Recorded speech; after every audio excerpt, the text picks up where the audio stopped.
In this video, I'm going to show you how to send a document for signing in DocuSign. If you find this video helpful, please consider to like this video and subscribe to my channel.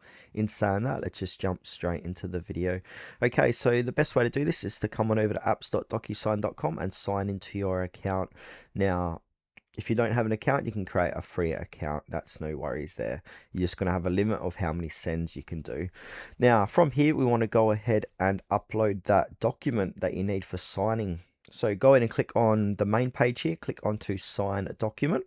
Now it's going to ask you to upload your file, so we can do that by clicking on upload and then choose where your document is. If it's on your desktop, click desktop. If it's in OneDrive, Google Drive, Dropbox or Box, choose one of them. Mine's in my desktop.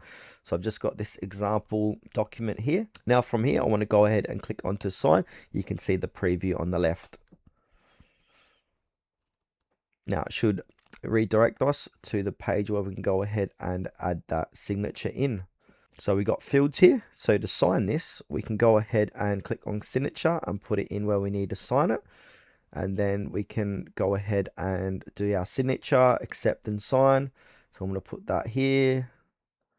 We can also put a date and date signed, etc. Now, once we've done that, we can go ahead and download it. We can click finish here. And then we can share your signed document. So if you need to send it back to someone, go ahead and put that email address. You can send it to yourself. You can put a message inside of here as well and click on to send.